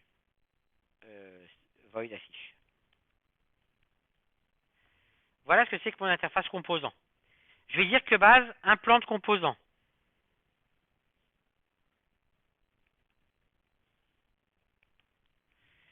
Je vais écrire un programme principal. New class main, ici.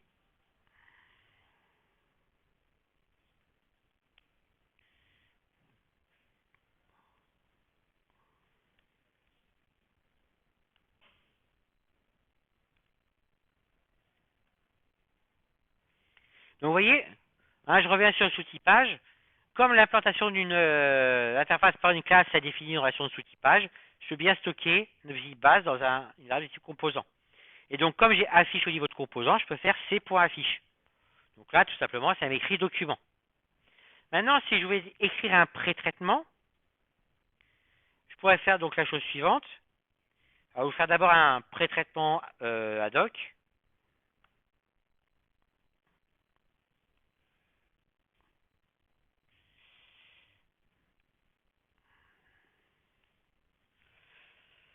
Donc, mon pré-traitement, il doit implanter mon interface composant.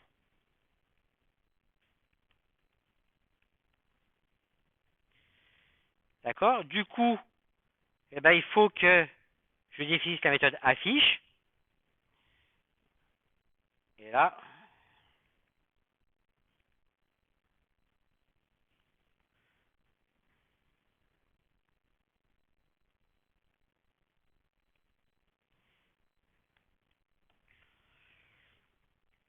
et surtout, comme c'est un pré-traitement, ben, il faut que je le crée ici à partir, pardon, d'un document, d'un composant, pardon.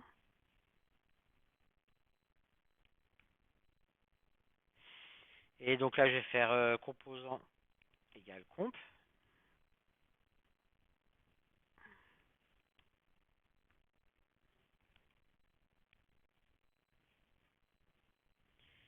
Ah, j'ai mis 2 fois public. Voilà. Et du coup, affiche, bah, il affiche ça et après, il affiche, Enfin, il fait composant.affiche. D'accord? Donc mon pré-traitement, il inclut un composant. Mais c'est un composant. Ce qui veut dire que dans mon main, ici, je pourrais faire ça. Donc maintenant, C égale new pré-traitement ad hoc de C. Et je peux faire C.affiche. Et donc C, c'est un composant, donc je peux faire C.affiche.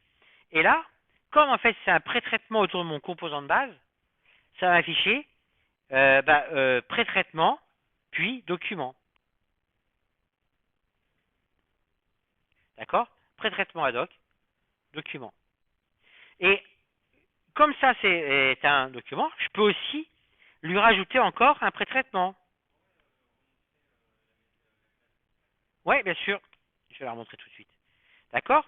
Là, je peux lui rajouter encore un pré-traitement. Oui, je peux les mettre après sur Discord.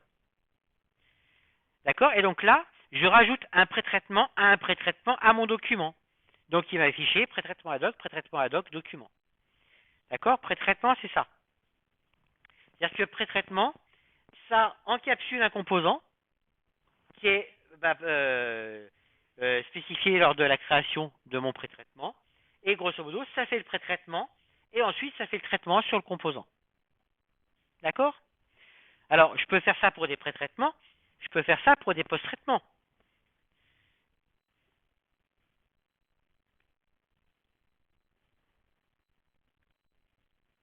Un post-traitement, la seule chose que ça va changer, c'est que le traitement spécifique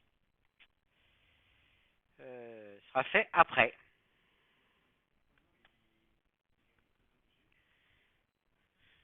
Composant, c'est une interface. Donc après, de toute façon, tous les objets héritent d'objects.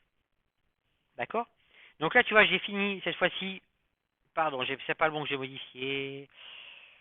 Ça, c'est pré-traitement. Donc lui, je laisse.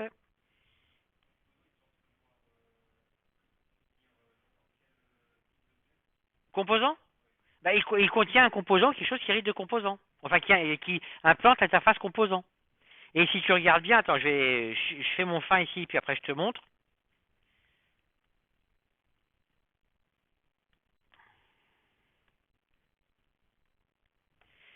Donc là, voilà, un exemple de post-traitement, cette fois-ci. J'affiche, puis j'affiche fin. D'accord? Donc si je reviens dans mon main ici, si au lieu de faire ça ici, j'avais fait un new fin de C, et bien là, il va m'afficher pré-traitement ad hoc, document, fin. D'accord? Pré-traitement ad hoc, document, fin. Quel que soit l'ordre d'ailleurs dans lequel j'ai mis ça, hein, j'aurais très bien pu mettre ça avant. Pardon. Ça ne change pas. D'accord? Et donc, je redis, comme ici, donc composant, c'est une interface qui est implantée par base, donc mon type de document principal, et qui doit être implantée par tous mes fonctionnalités supplémentaires, donc par pré-traitement ou par fin qui est en fait un post-traitement. À chaque fois, c'est un plan de composants, d'accord? Et dans chacun, ce que je mets, c'est un composant. C'est pour ça que je peux comme ça enrichir à loisir. D'accord? Voilà. Et après, du coup, toutes les fonctionnalités qui existent en base, elles doivent évidemment exister dans l'interface composant.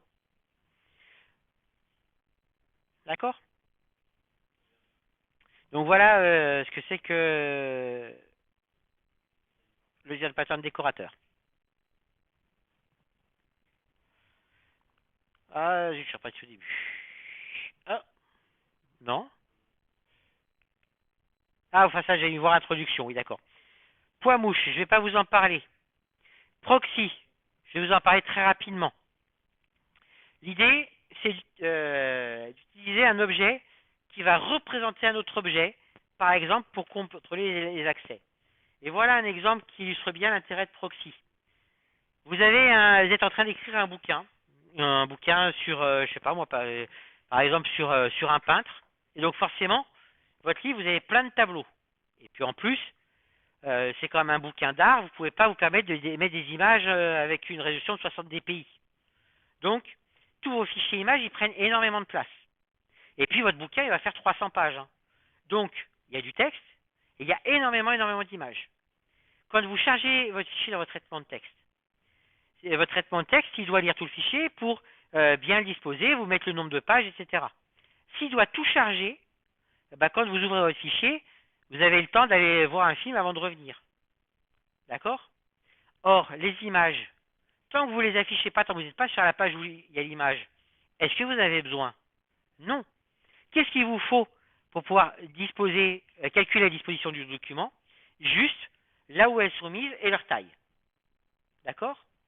Donc, ce qu'on peut faire quand on charge un document comme ça, c'est quand il y a une image, on va utiliser un objet qui représente l'image, un objet proxy, qui se contentera, quand on lui demande la taille et la position, de renvoyer à la taille et la position. Ça, c'est connu, c'est en dur dans le fichier. Et tant qu'on n'a besoin que de ça, eh bien, on se contentera de cet objet proxy qui contient du coup quelque chose comme 4 entiers, donc qui est ridicule. Si jamais à un moment, vous faites défiler votre texte et que vous arrivez à la page où il y a l'image, là, votre traitement de texte, il va appeler une méthode représenter. Et là, l'objet proxy va dire, ah, représenter, moi je ne sais pas faire. Donc, je vais cette fois-ci charger l'image et je vais appeler le représenter de l'image. Donc, c'est proxy au sens où, comme un proxy sur un réseau, il sert de front-end, c'est par lui que vous passez, il représente un objet, d'accord? Et derrière, l'objet sera créé seulement si nécessaire. D'accord? Voilà ce que c'est un petit peu que ce design pattern proxy. Donc du coup, il faut évidemment qu'il fournisse la même interface que l'objet initial, mais dans certains cas, il renverra lui-même. Dans d'autres cas, il dira, cette fois-ci, je dois créer l'objet, donc je vais chercher des informations. Et une fois que l'objet est créé, il va le garder en mémoire, sauf si il s'avérait qu'on est un petit peu juste en mémoire, où là, il pourrait dire, bon, s'il n'y en a plus besoin, je le libère. D'accord? Après, il y a tout un tas d'autres design patterns qui sont les design patterns comportementaux. Alors, chaîne de responsabilité, je ne vais pas vous en parler. Je vais vous parler du design pattern commande. Le design pattern commande est un design pattern qui consiste à utiliser des objets pour représenter les actions. Donc, chaque fois qu'on va besoin de définir une action, on va créer une classe spécifique avec un objet qui permettra, les instances permettront éventuellement de stocker les paramètres de l'action, et après on aura le code. L'avantage d'avoir des objets comme ça pour représenter les actions, c'est que du coup après, c'est facile, une fois qu'on a cet objet, de l'associer à plusieurs éléments différents, par exemple, pour dire que plusieurs éléments vont faire la même chose, de dire si c'est sur une interface graphique, que si une action n'est pas disponible, je grise l'action et du coup automatiquement tous les objets qui devaient permettre de lancer l'action vont dire que l'action est d'un seul coup invalide. Ce genre de choses. D'accord? Donc, utiliser des objets pour représenter les actions, ça a des avantages. Et ça, c'est design pattern commande qui le propose. Le design pattern interpréteur est un design pattern qui permet de définir une structure d'objet pour représenter un langage. Donc, vous allez voir petit à petit dans le cours du théorie des langages qu'on peut définir un langage par des grammaires. Et quand on reconnaît un texte, quand on analyse un texte, par exemple d'un programme informatique, eh bien, on va utiliser la grammaire du langage pour analyser la structure du texte. Et ce qu'on va en général faire, c'est que du coup, on va créer une hiérarchie d'objets qui va représenter le source du programme qu'on a analysé sous la forme d'une structure qui colle à la grammaire qu'on avait. Et ça, ce qui va permettre de le faire, c'est entre autres le design pattern interpréteur. Et du coup, eh bien, on peut imaginer que pour chaque méthode, pour chaque mot-clé chaque instruction du langage, on va avoir dans la classe une méthode exécutée. Et donc, quand on a une instruction d'affichage, eh bien, la méthode exécutée, ce sera afficher la valeur de l'expression. Quand on a une méthode affectée, eh bien, exécuter, ce que ça fera, c'est que ça calculera l'expression et ça stockera le résultat dans une variable, etc., etc. Donc, le design pattern interpréteur, il vous dit, pour interpréter un langage, le compiler ou autre, eh bien, c'est bien de construire une hiérarchie de classes qui colle à la grammaire du langage et du coup, définir ensuite les traitements ici pour chacun des mots-clés de la grammaire, pour chaque classe correspondant à la grammaire. Voilà, donc je ne vais pas rentrer dans les détails. Mais il faut savoir que c'est assez pratique quand on commence à s'intéresser justement à l'écriture d'interpréteurs ou de compilateurs. Le design pattern itérateur, bah, celui-là, vous le pratiquez déjà depuis longtemps. Donc, quel est le but du design pattern itérateur? C'est pouvoir parcourir les éléments d'un objet composé sans dévoiler sa représentation interne. Donc, par exemple, en Java, vous avez des array lists, vous avez des linked lists, vous avez des H7, et vous devez pouvoir parcourir tous les éléments de ces structures de données-là. Mais après, comment notamment, les listes encore, vous savez que vous avez un indice, mais sur les ensembles, ce n'est pas le cas. Donc, comment c'est stocké en interne, ce n'est pas votre problème. Vous, ce qui vous intéresse, c'est de pouvoir parcourir tous les éléments. Et donc, là, il y a le design pattern itérateur qui est là pour ça. Donc, le design pattern itérateur, il consiste en quoi? Il consiste à vous dire que vous avez ici donc un agrégat concret. Donc là, par exemple, c'est votre linked list qui va implanter une classe, enfin une interface ici qui vous propose une méthode de création d'itérateur. Donc là, en Java, c'est l'interface iterable qui définit une méthode iterator qui renvoie un itérateur. Et après, qu'est-ce que c'est que cet itérateur? C'est une classe qui implante une interface itérateur en Java, qui fournit, alors dans le design pattern, il y a ces méthodes-là, mais il n'y a pas forcément toutes ces méthodes. Essentiellement, souvent, c'est next et isDone qu'on doit trouver. Donc, first, ça permet de partir au début, éventuellement, puisqu'on peut, avec certains itérateurs, revenir au début. Next, ça permet de passer à l'élément suivant. IsDone, ça permet de savoir si on a fini. Et, si autre méthode est importante, currentItem, qui vous renvoie l'élément actuellement désigné par l'itérateur. D'accord? Alors, souvent, l'itérateur, lui, il doit connaître la structure interne de la classe. Et comme cette structure interne, elle est privée, elle n'est pas accessible à l'extérieur, il faut que cet itérateur, il ait des accès privilégiés à la structure interne. Et donc, souvent, cet itérateur-là, ce sera une classe interne de l'agrégat. D'accord? Et mais ça, vous n'avez pas à savoir. Vous, ce qui vous intéresse, c'est que l'objet qui vous est renvoyé, il implante l'interface itérator. D'accord? Et en Java, d'ailleurs, vous allez voir que itérator, c'est une interface, c'est pas une classe. Est-ce qu'il nous reste encore un peu de temps? Oui. Donc, je vais juste vous illustrer ça sur itérateur.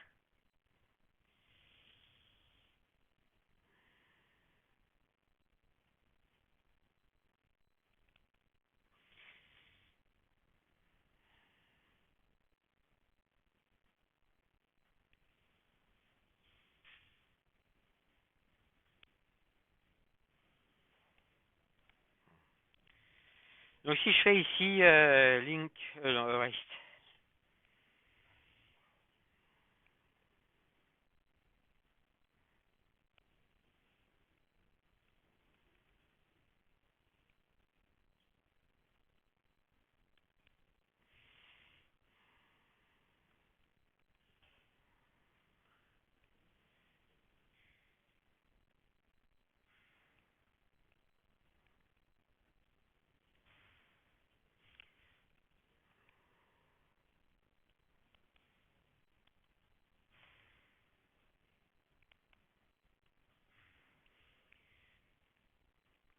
Vous voyez, déjà, ici, la classe ArrayList, elle fournit une méthode iterator parce que la classe ArrayList implante l'interface iterable.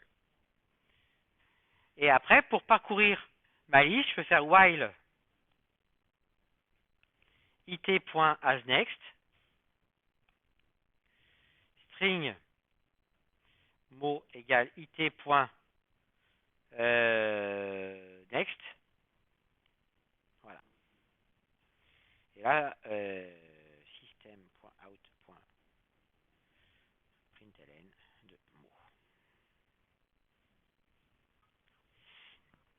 Et là, vous voyez que ici, je ne sais pas comment c'est stocké mes trucs dans ma ArrayList, mais je crée un itérateur, et ici, j'ai deux méthodes, donc asNext et next. Next, ça passe sur l'élément suivant et ça me le renvoie. Et asNext, ça me permet de savoir si j'ai encore un élément suivant. Et donc, comme ça, je peux parcourir tous les éléments de ma liste. Hello world, d'accord? Alors, c'est le cas pour une liste. Ce serait également le cas si j'avais un ensemble.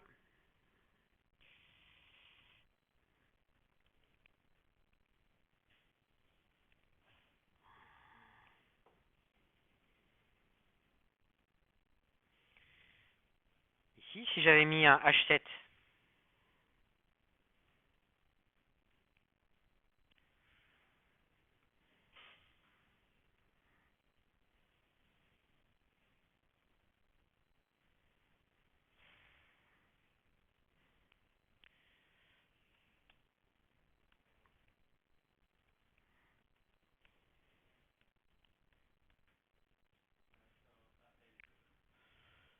Ouais, ici, merci.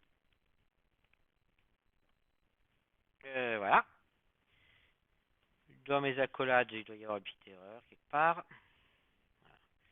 Si je regarde, j'ai bien parcouru ma liste et là, mon H7. Avec le même principe. Après, c'est juste que sur le H7, bon, j'ai du Ultimate Hello World. Peut-être qu'il m'aurait mis World Hello, parce qu'il n'y a pas d'ordre. Mais j'ai une façon de parcourir tous mes éléments une fois. Alors maintenant, si je veux exactement savoir ce que c'est que ce que j'ai dans IT, ici, je peux l'afficher system.out.println de it.getClass.getName. Et là, je vais faire la même chose ici.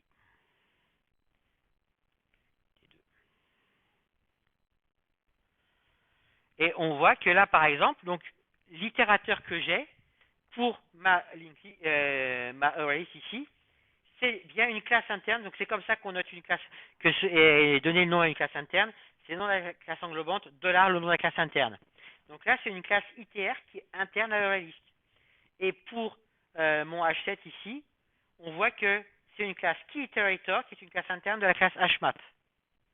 Parce que les H7 sont gérés derrière par des HMAP et que le itérateur de HMAP s'appelle KeyIterator et qu'il permet de parcourir mon H7. D'accord? Donc on voit bien que après, les classes réelles que j'ai derrière, c'est des classes internes et j'en ai rien à faire du type de la classe. Moi, la seule chose qui m'intéresse, c'est que c'est un itérateur. D'accord? Est-ce qu'on a rapidement le temps d'en faire un de plus? Oui. Donc celui-là aussi assez facile. Il y a un pattern médiateur. Le principe, j'ai plusieurs objets qui doivent interagir les uns avec les autres. Alors l'exemple classique, c'est celui des boutons radio dans une interface graphique. Les boutons radio, c'est quand tu as plusieurs boutons et quand tu coches un, ça décoche tous les autres. Tu peux avoir qu'un seul choix parmi plusieurs. Donc si tu veux implanter ça, il faudrait a priori que quand tu cliques sur un bouton radio, il prévienne tous les autres qui vont être décochés. Et quand tu rajoutes un bouton radio, il faut qu'il soit ajouté à tous les autres pour que chacun sache qu'il va devoir le décocher quand il va te cocher, ou inversement, quand on va te cocher, il faut qu'il décoche tous les autres. Donc, de base, on aurait n-1 sur 2 interactions possibles. Parce que chaque bouton doit pouvoir dialoguer avec les n-1 autres. D'accord? Si on fait ça comme ça fait quand même quelque chose qui est assez compliqué. Si je supprime un bouton radio, il faut que je pense à aller le supprimer de tous ses voisins. Quand je rajoute un bouton radio, il faut que je pense à le rajouter à ses voisins et que tous les autres ils soient rajoutés à lui, etc. Donc l'idée du design pattern médiateur, c'est dire, eh bien la synchronisation, je vais créer un objet qui s'en charge. Et donc les boutons radio, ils ne vont pas s'enregistrer les uns auprès des autres, ils vont s'enregistrer auprès d'un objet central, le médiateur. Et quand un bouton radio change d'état, il va prévenir le médiateur. Et c'est le médiateur qui se charge de prévenir les autres. D'accord? Donc c'est ce que j'ai ici. Chaque objet est enregistré auprès du médiateur. Et à chaque changement d'état, les objets préviennent le médiateur. Et après, lui, le médiateur, prévient les autres objets si nécessaire. D'accord? Et donc ça, c'est ce qui est implanté. Alors en Java, c'est avec la classe checkbox group pour gérer des groupes de boutons radio. D'accord? Voilà, donc on a cet objet médiateur concret ici, qui est relié à tous les collaborateurs ici, et chaque collaborateur est relié aussi à un médiateur. D'accord? Voilà, on va s'arrêter là pour aujourd'hui sur Design Patterns. Pardon? Pour médiateur non, je pense pas que je le ferai. Ah, tiens, j'ai mis en... Ouais, je verrai si j'ai le temps de vous en faire un. De rien.